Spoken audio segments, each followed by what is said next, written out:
Bem-vinda, bem-vindo a esse segundo episódio da terceira temporada de Origens.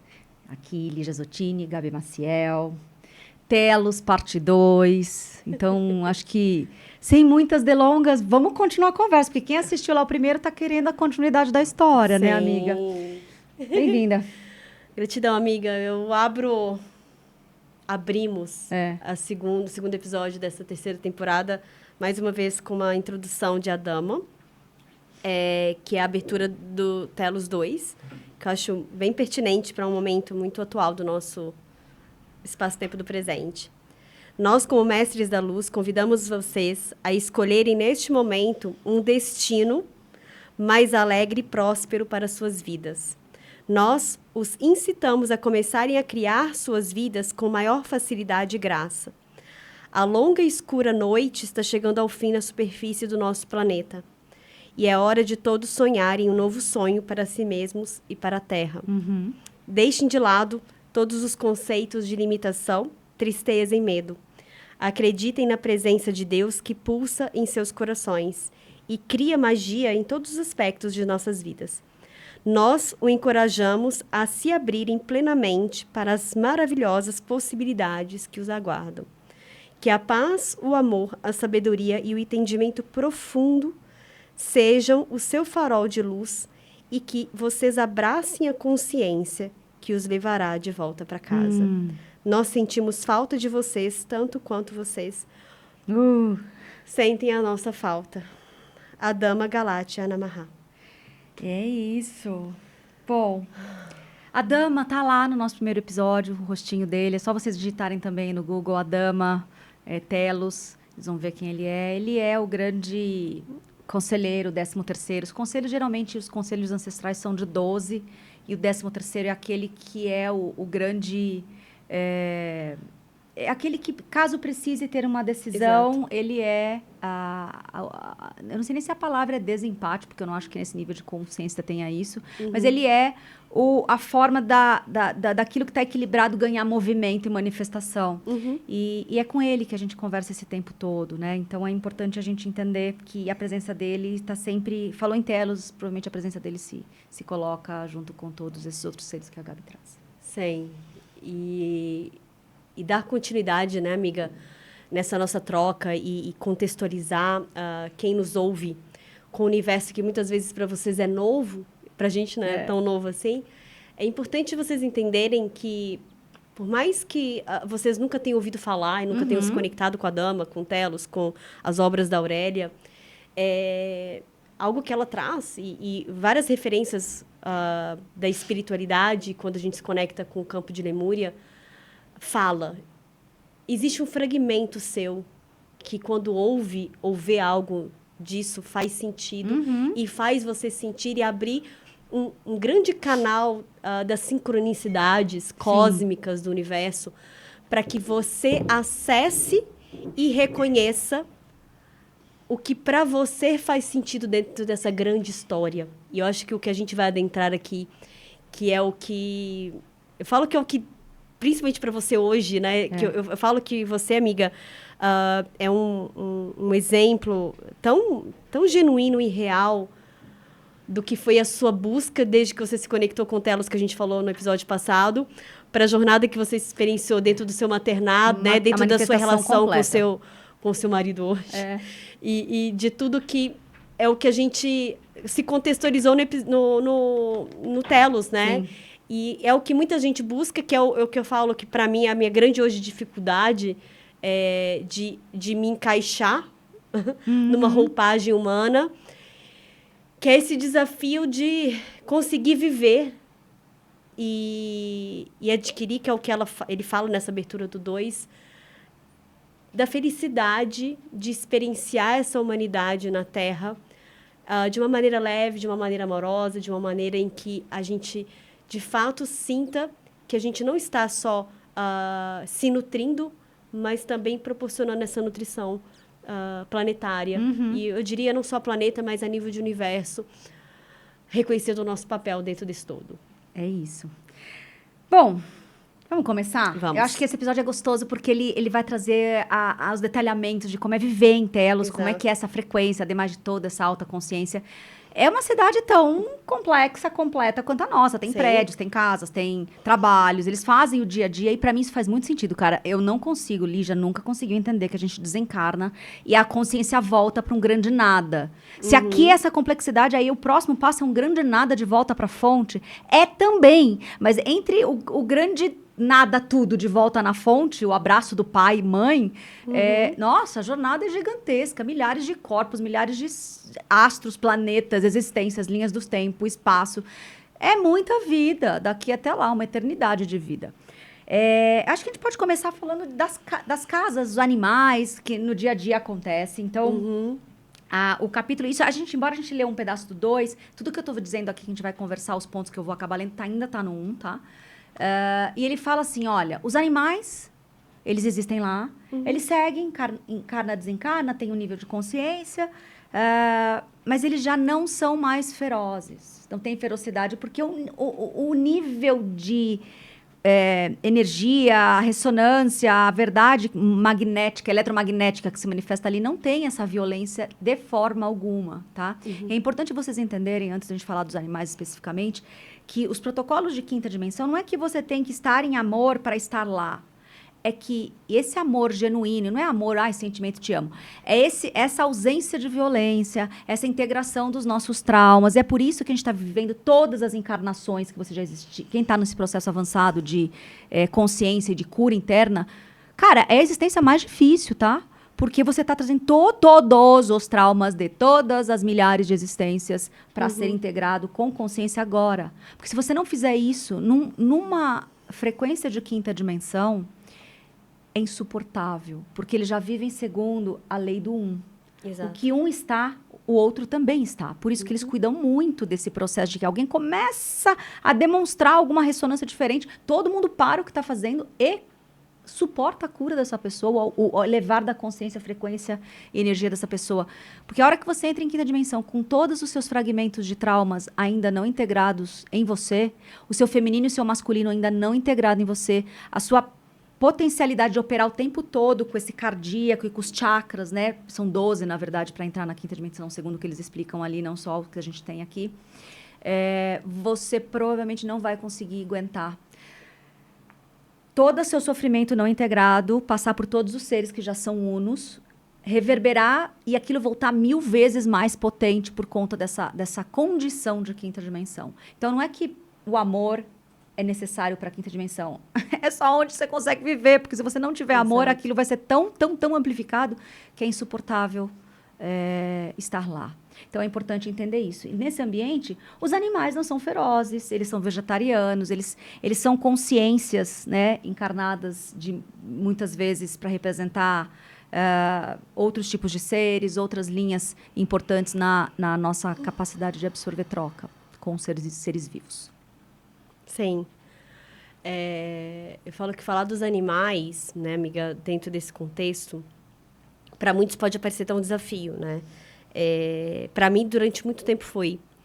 Porque, entendendo, né, e uma coisa também que se fala muito no Telos 1, é esse movimento, inclusive, de como que se trata a extinção dos animais no nosso plano, quando eles caminham para o outro plano, né, para o 5D. Mas antes de falar sobre isso, trazendo para esse cenário que você mensurou, os animais, assim como nós, pertencentes dentro desse sistema Gaia, ancorava em Lemúria, eles viviam nesse sentimento da unidade, onde cada um tinha plena consciência do seu papel dentro do todo, né? Então, não havia necessidade, porque como estava todo mundo muito integrado, não havia necessidade desse instinto, do instinto, né, que faz... O instinto te leva para a consciência do fugoluta, da sobrevivência, em que eles não precisavam, porque eles estavam numa completa harmonia, cumprindo o plano. Estavam ali, o script estava sendo rodado de uma maneira harmoniosa e amorosa. Então, eles não haviam essa necessidade, porque a Gaia e a própria humanidade, dentro do nosso processo de gestão disso tudo, a gente estava administrando tudo isso. Mas como?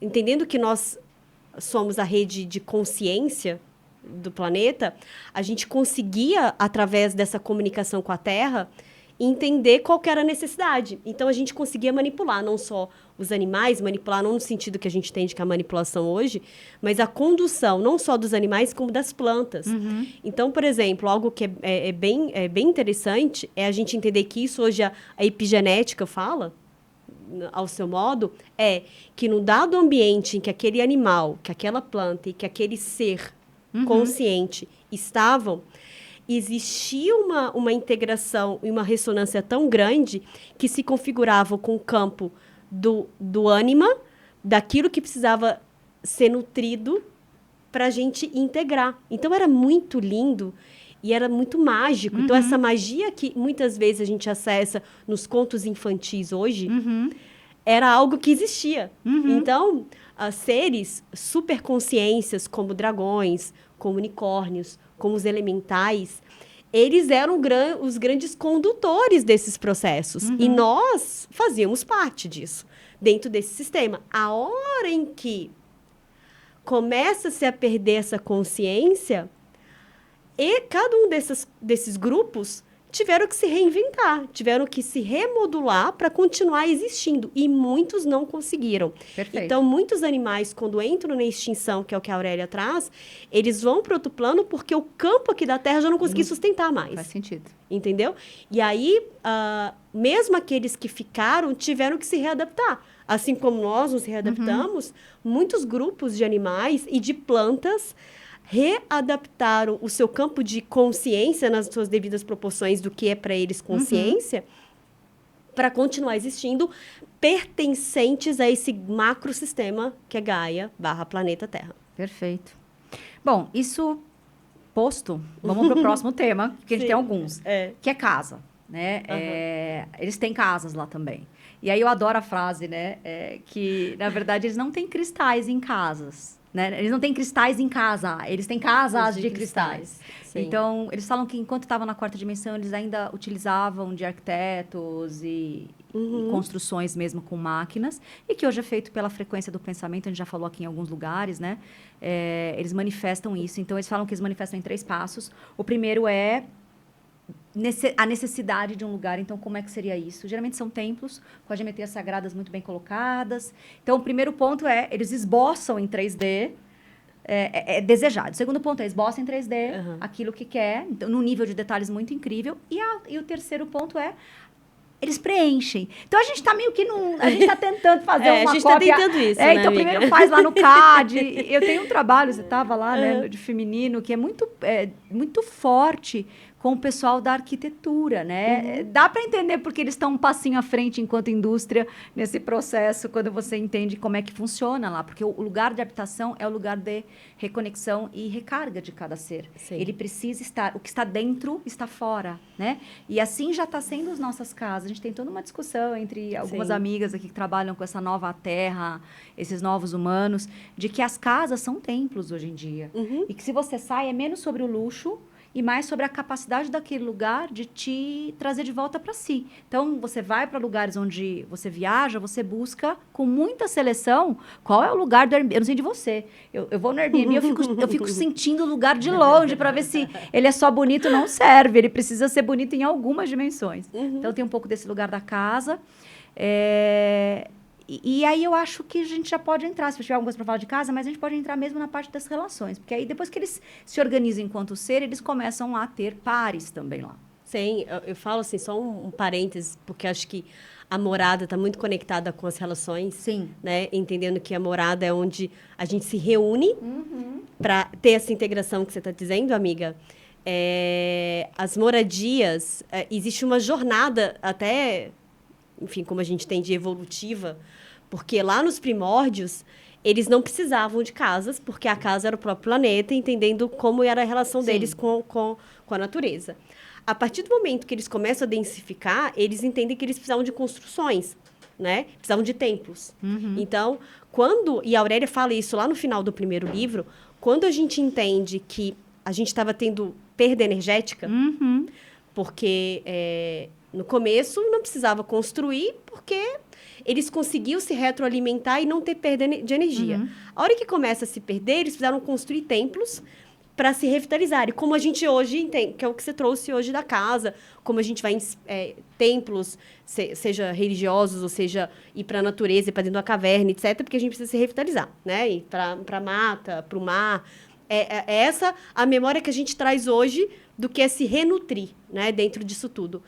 E aí, os cristais e as casas de cristal que eles mencionam, no começo eram as próprias moradias, mas num dado momento eles já nem conseguiam estar ali. E aí existem os templos cristalinos, que são os templos em que a gente consegue hoje, tá, gente? Mesmo na nossa realidade de agora, se projetar para esses templos para se revitalizar, se reequalizar, para conseguir voltar para o aqui e agora e respirar. Então, e aí, mas com qual finalidade? Para que a gente possa adentrar nas relações com mais qualidade. Consciência e né? presença. E consciência e presença. E é onde a gente entra com o que você trouxe aí agora. Não, perfeito. Então, eu acho que desse lugar, uma dica, se coloquem dentro, a Vanessa fala muito, né? O nosso podcast irmão ali do Vozes Ancestrais, se colocar toda noite no seu ovo lemuriano, né? Que é uma situação em forma oval mesmo, dourada, enfim. E se coloque ali, porque é a sua câmera pessoal de restabelecimento, né? Sim, de todos os corpos, sistemas, enfim. Exato. Vale a experiência, depois me contem. Bom, o próximo passo que ele vai trazer, então, é isso. Como é que eles se relacionam, né? Ele tem essa história de... Eles trabalham só 20 horas por semana, em média. Então, eles têm muito tempo com o outro, seja o parceira escolhida, e com os outros, né? E, geralmente, esses trabalhos têm a ver com a sustentação da sociedade deles, do ponto de vista, como eu disse, alguém está caindo em frequência, alguém precisa de um desenvolvimento. As crianças, jovens e adolescentes, tem muito deles na sociedade sendo trabalhado em prol deles. E tem muito dos trabalhos templários que tem a ver com sustentação de outros portais para as outras dimensões. Sim. E também tem o trabalho deles aqui com a Terra, porque eles estão nos ajudando o tempo todo. Lá em Shambhala, eles falam que tem um templo que é como se tivesse vários monitores conectados à Terra e a gente pode fazer isso.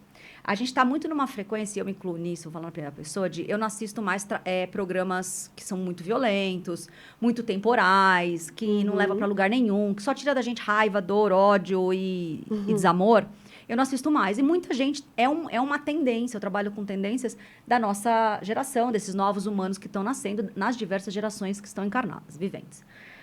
Mas eles fazem uma coisa que a gente pode também fazer alguns exercícios, que eles ligam nos nossos principais lugares, então no Centro de Poder na Casa Branca, em Brasília, nos principais programas de influência planetária, né, as redes de comunicação planetária, os principais lugares de educação planetária, os principais lugares de cura planetária aqui na 3D, e eles emanam, eles ficam emanando consciência, energia, amor, sabe? Quando você faz uma cura energética, de assistir um programa que está totalmente desequilibrado e você ajudar aqueles humanos, de alguma forma, que estão ali interpretando papéis horrorosos, dando notícias que poderiam ser melhores coisas e não só aquelas, e mandar essa energia. Eu ainda não estou lá, amiga, mas eu fico pensando, se eles fazem, a gente pode também fazer um exercício, né? Com certeza, porque vamos voltar o que a gente fala já desde a primeira temporada, né, amiga? A gente está falando de uma grande rede neural, certo? Sim. Em que você é um neurônio, eu sou outro. A partir do momento que a gente consegue, que é o sentimento que muitas vezes as pessoas se deparam, e eu já me deparei em alguns momentos assim, naquele sentimento de impotência. Nossa, mas eu sou impotente perante o cenário político, o cenário econômico. Como que eu, neurônio, como eu, indivíduo, posso contribuir e nutrir, que é isso que você está falando, para o macrosistema, para essa grande rede. Forma pensamento, forma sentimento, em que eu me modulo, ou seja, eu me configuro para como eu gostaria de ser, eu gostaria de estar, e aí eu me ponho como uma grande constelação dentro do sistema. Como que eu me colocaria? Então, qual é o seu sentir para nutrir o sistema de ver o noticiário que se você discorda totalmente? Se você vai para o medo, para a raiva, para revolta, para a impotência, você só está nutrindo mais ainda o campo que já está ali. Que é o que eles querem. É simples ir para lá. É muito simples, porque você vai para a parte do seu cérebro e do seu corpo, que é o complexo R, que é o fuga ou luta. E aí você se sente impotente, você fala, eu preciso o quê? Me proteger, me resguardar para sobreviver. A partir do momento que você consegue sair dessa bolha e entender o que nós estamos falando aqui desde o episódio passado, sobre esse 5D, é sobre a gente ser quem nós somos, de fato, para que a gente tenha essa habilidade de nutrir esse campo com essa frequência, que é isso que você está dizendo. O que eu consigo fazer na primeira pessoa não assistindo aquilo, eu consigo ser resistência de consciência bacana. Porque a boa parte do meu dia eu já não vibro mais nessas frequências. E quando eu entro, o problema não é entrar, gente. O problema é ficar muito tempo lá dentro. Tá? Entrar, a gente entra, a gente tá aqui integrando ainda. É uma 3D, é difícil mesmo, né? Tem muitas coisas acontecendo. Mas sabe o que eu faço quando uma televisão tá ligada? O tempo que eu consigo sem entrar na frequência, eu fico colocando a outra parte. Porque geralmente as mensagens são polarizadas. Então, tá falando de uma política do lado tal, eu começo a trazer todos os outros pontos positivos do outro lado. Ou então, tá falando dos pontos positivos desse lado aqui, né?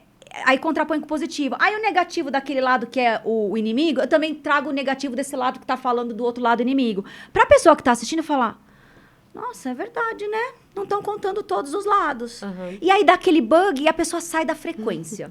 De raiva auto-identificada ou de medo por conta de o que está sendo falado é contra o que ela quer. E aí dá aquela neutralizada. Ainda não é amor, mas já não é mais desamor. Entendeu? Eu sempre trago... Assim. Meu marido no começo falava, mas ele tinha uma leve tendência para um lado da política que hoje ele não tem mais. Porque você traz tantas possibilidades de dizer, cara, isso que você está falando que o inimigo está fazendo com o seu lado favorito, cara, o seu lado favorito também faz com o inimigo dele. Então, poxa, tem algo errado aí, né? Nesse processo. Então, ajuda no desamor. Mas vamos para a próxima? Vamos. Que eu acho que é bem mais legal do que a gente cair na secularidade aqui. Então, oficialmente, eles têm relações também, né? Eles ainda são feminino-masculino, mas já com o seu feminino-masculino integrado. Eles falam muito de que para você adquirir a relação que você quer manifestar, isso acontece aqui também, acho que é onde a Gabi fala que eu sou prova viva de que isso pode acontecer. Sim. Quando você vai nesse processo de cura, ele fala que todo amor que você vai encontrar fora, ele é proporcional ao amor que você tem dentro, tá? E se você não encontrou, é porque alguma combinação interna de você ainda não é o tempo. Mas o que ele fala se curando, trazendo um nível de amor para si, você não tem como escapar à lei universal, à lei divina de manifestar o seu parceiro e a sua parceira no externo. Porque o seu parceiro e a sua parceira é uma parte de você, que começa no interno. Exato. A fractalidade é tão grande que é uma parte sua num outro corpo, nesse tipo de dimensão material. E aí eles falam muito sobre a possibilidade de 2 tipos de casamento. Eles falam o casamento por conexão e o casamento sagrado. O casamento por conexão não tem permissão para ter filhos, para se reproduzir. Eles têm todo um protocolo que é muito lindo, de como você traz almas para aquele nível de sociedade, né? E de alguma forma faz sentido quando você vê o que está acontecendo agora. Eu estou muito inserida, né, em criar crianças e nova parentalidade, nova forma de criar gente. Eles falam muito os casamentos por conexão, eles são baseados na sua possibilidade de se conectar a uma chama, um fractal, eles falam muito de chama gêmea, e experienciar a vida com essa pessoa, né? E aí vocês vão ter muitas experiências, muitas trocas, tem tempo livre, tem construções em conjunto, e vocês ficam até que estejam 100% satisfeitos. Eles não aceitam relação onde tenham menos do que 100% de conexão, satisfação, prazer, manifestação, aprendizado, troca. A hora que isso não está mais em totalidade, eles se desconectam e não tem, vou me separar, deu errado, ou vou me separar, estou triste. Não, eles honram o período de casamento e pode durar pouco tempo ou milhares de anos. Sim. Mas eles não têm o título do sagrado. Exato. E aí o sagrado tem muito dessa... Eles falam que é o eterno. Não é eterno porque ainda tem alguma noção de tempo em telos. Mas é por muitos e muitos e muitos tempos. E são esses que já se experimentaram, que não tem mais nenhuma necessidade individual numa parceria com o outro, que é dado a permissão de receber almas em forma de gravidez, de parceria. Eles não têm mais nada em si que precisa ser experienciado com o outro ou no outro. Olha, eu falo que é difícil a gente ter o tempo que a gente tem para falar sobre isso, mas enfim, porque eu falo que assim, a gente entende, né, para quem está aí nos ouvindo ou nos assistindo, que pra gente isso que a gente está falando aqui, né, amiga, é muito familiar já, obviamente, a gente está num constante aprendizado, expansão e integração, mas que para muitos isso é uma novidade tremenda e muitas das coisas que eu acho que talvez eu vou falar aqui não seja tão claro e não lembrem, vou relembrar o que eu falei lá no primeiro episódio da primeira temporada. Não se atenham muitas vezes às nuances, os pormenores daquilo que a gente está dizendo. Se permitam sentir e ver aquilo que faz sentido para vocês dentro da nossa fala, dentro do que a sua estrutura interna reconhece dentro da nossa explanação. Por quê? Vamos falar sobre relacionamentos, almas afins, chamas gêmeas, né? Enfim, todo esse universo. Dentro de como eu vejo isso, e como eu acredito que a minha alma reconhece isso, quando eles falam desses relacionamentos sagrados, que são as chamas gêmeas, e saem da visão romantizada de tudo que é compartilhado até hoje sobre alma gêmea, chama gêmea, eu ainda não achei um material contundente, começo, meio e fim. Eles têm nuances, tá?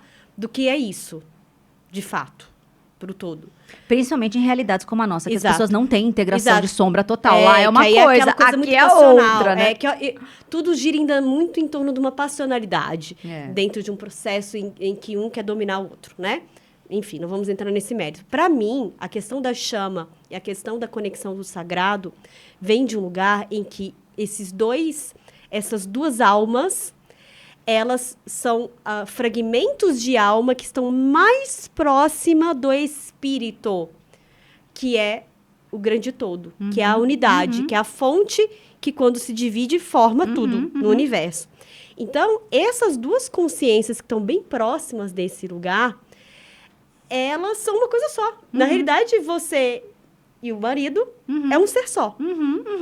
Dentro dessa lógica do todo que eu estou trazendo.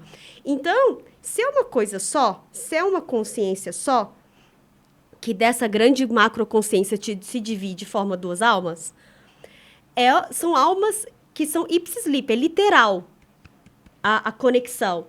E aí, pai pega isso e traz para uma realidade que a gente vive hoje, que é extremamente desafiador. Por quê? Porque como você vê o outro e como o outro te vê, é tão genuíno, mas ao mesmo tempo é tão desafiador, porque na hora que você vai transitar pela sua sombra e ele também, é a hora que tem os conflitos de 3D mesmo, que aí é a hora que tem as grandes discussões, desafios, etc. Só que isso começou a ser trabalhado lá em Lemúria, porque eles já sabiam que a gente iria experienciar isso. E aí eu trago um adendo aqui, que quando eles começaram a entender de onde partiriam as nossas dificuldades hoje, eles começaram numa agenda, num plano de desenvolvimento para o que a gente está entendendo hoje, e que qualquer semelhança com Ho'oponopono, constelação familiar e outras ferramentas que visam essa harmonização são as agendas para nossa compreensão e cura de fragmentos do que não nos faz nos conectar de uma maneira genuína com isso que a gente está dizendo.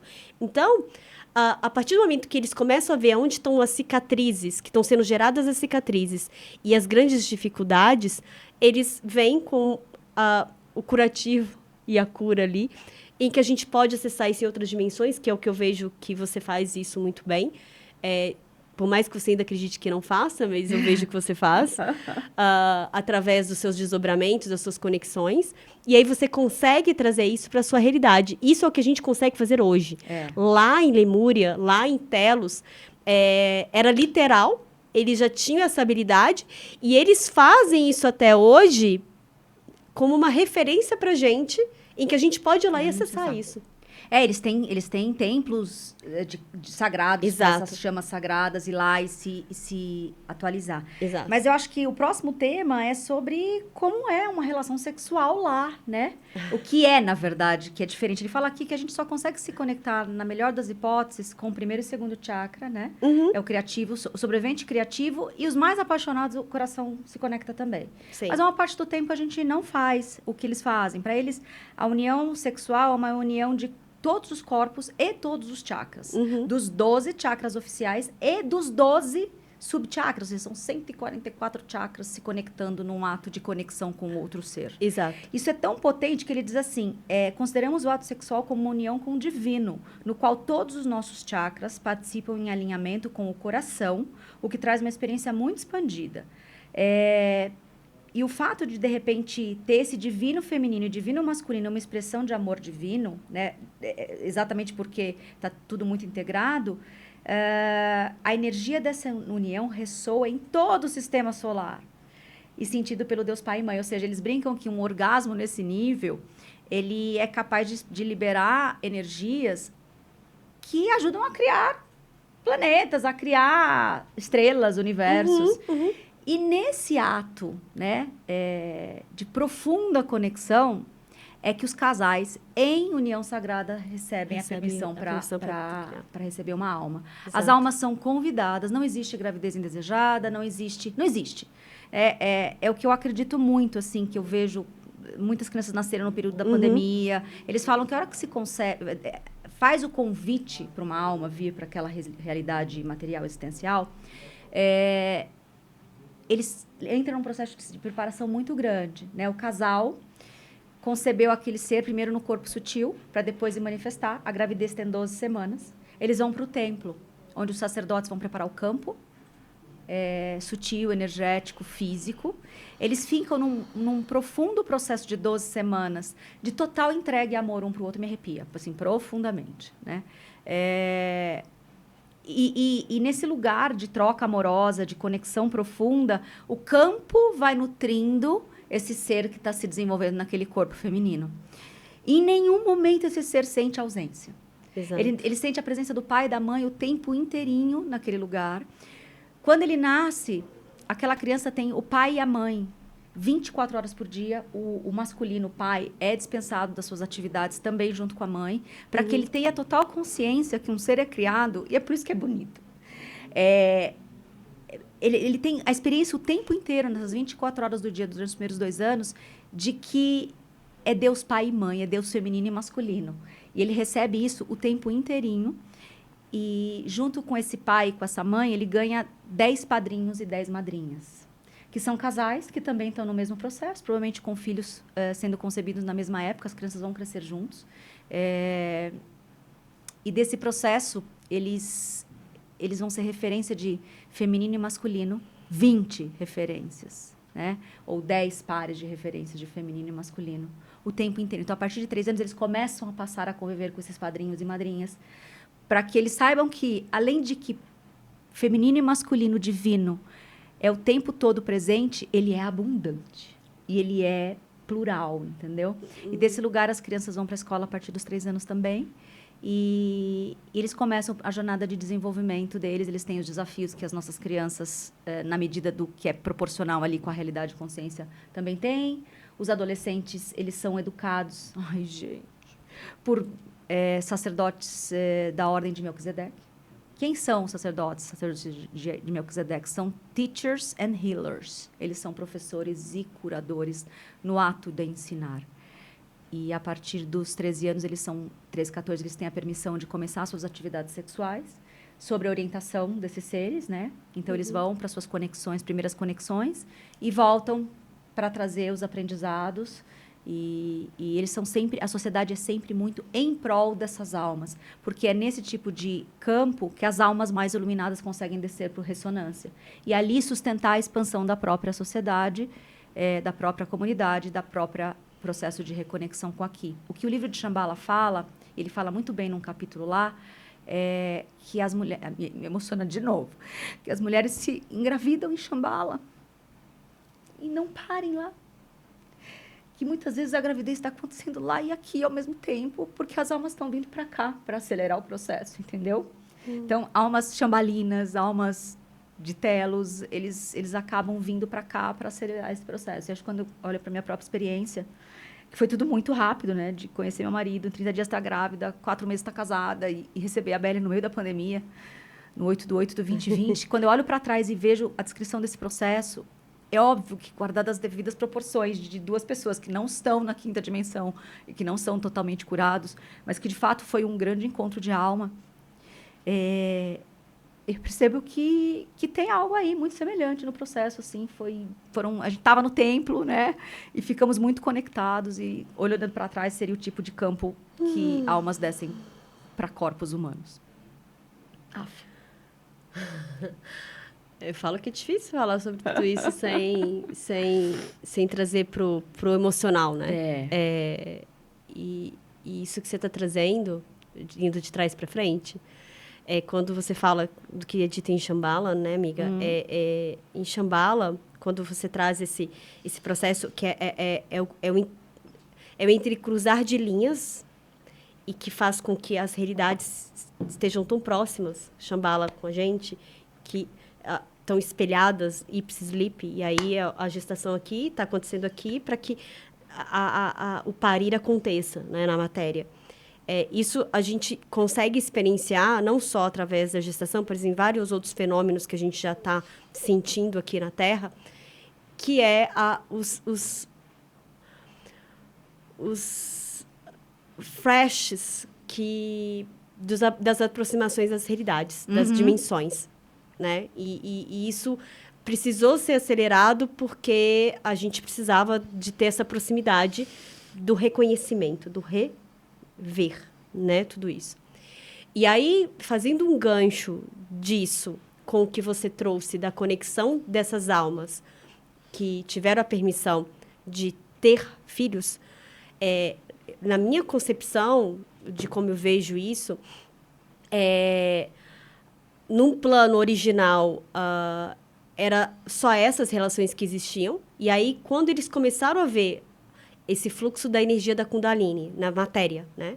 Naqueles seres, experienciando a troca sexual, em que você conseguia conectar todos os chakras, quando eles começaram a ver que essa experiência na matéria, alguns seres começaram a querer controlar essa energia no plexo, querendo ter o poder pela energia do outro, foi a hora que começou a craquelar, a quebrar, e aí eles começaram a dividir. Opa, esses seres que estão começando a querer manipular por esse lugar não vão ter permissão de gerar vidas, porque você vai replicar dentro daquela geometria a distorção que começou a nascer ali. Sem dúvida.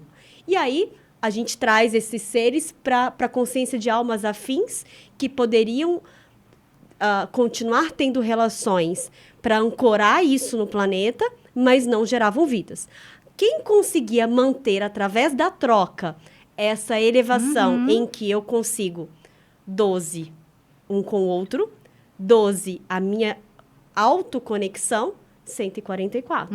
Aí tem a ativação, você abre o portal do plano divino, em que você senta, que é o que você trouxe, para a construção de uma agenda de um terceiro ser, que aí a gente vai...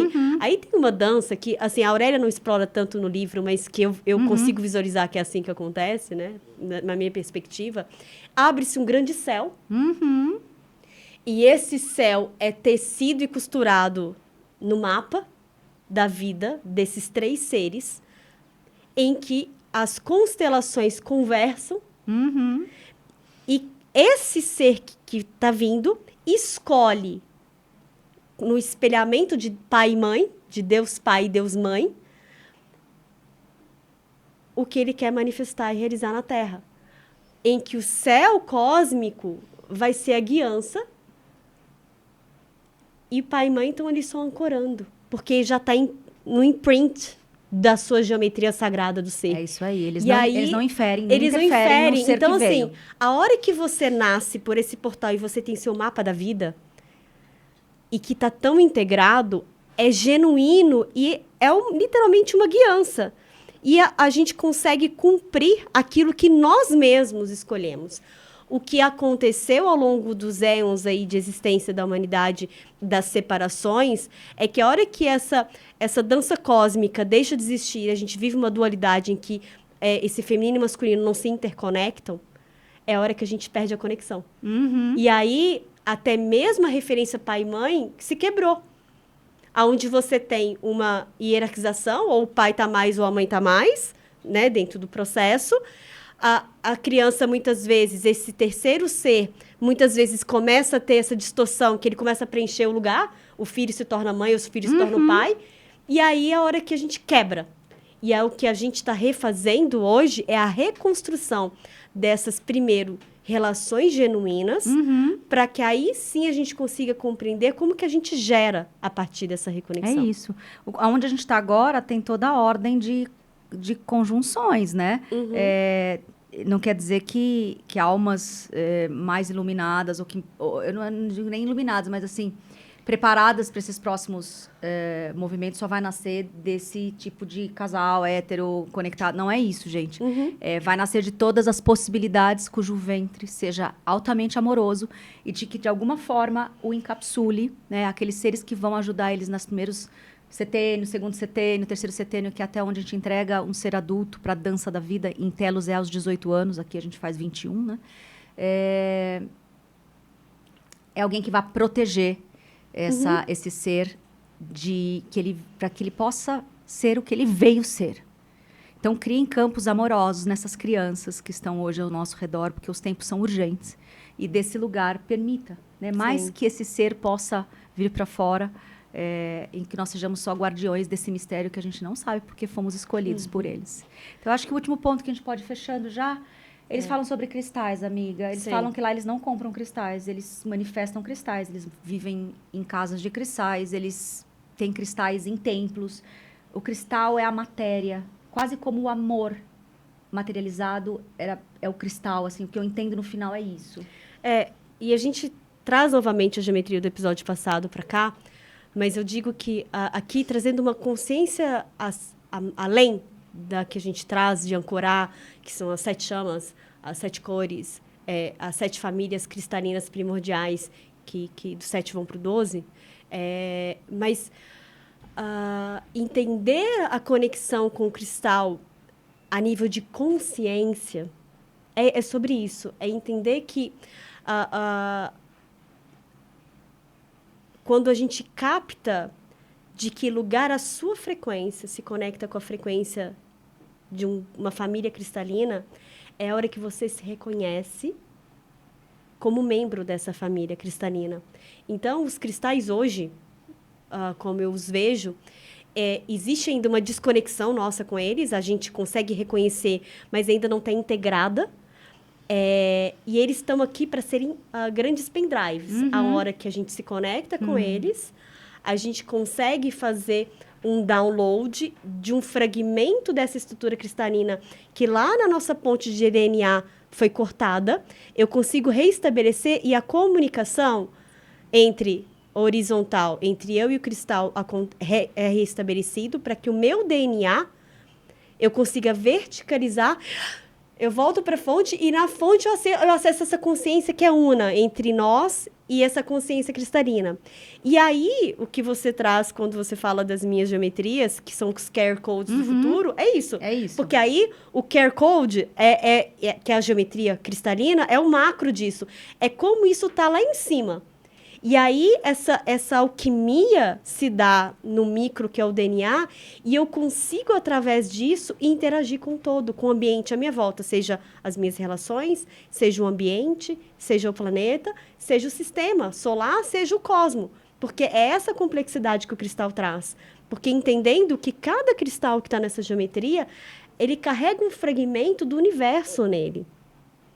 Então, cada família é guardiã de um desses fragmentos. E quando a gente entende que essa grande reunião de fragmentos está dentro do nosso DNA, seja físico, seja o DNA cósmico multidimensional, O que o cristal vai fazer, a gente ajudar-nos a fazer, é a reintegração para essa unidade que eles já carregam. Por isso que é tão poderoso quando a gente pega um cristal na mão. A gente consegue sentir a unidade nele. Consegue, dá vontade de automaticamente... É. É quase como ver algo muito especial e quer pôr no coração, de hora você dá vontade de dar um beijinho nele, se você pudesse pôr interiormente assim, É porque deixa ele eles entrar trazem em essa mim. unidade. Então tem um lugar mesmo, assim, e aí eles falam que não se compra porque quando uma consciência começa a nascer em você, o cristal se manifesta. Se para que ela manifesta, possa exato. ser costurada nessa grande teia. Acho que é isso, amiga.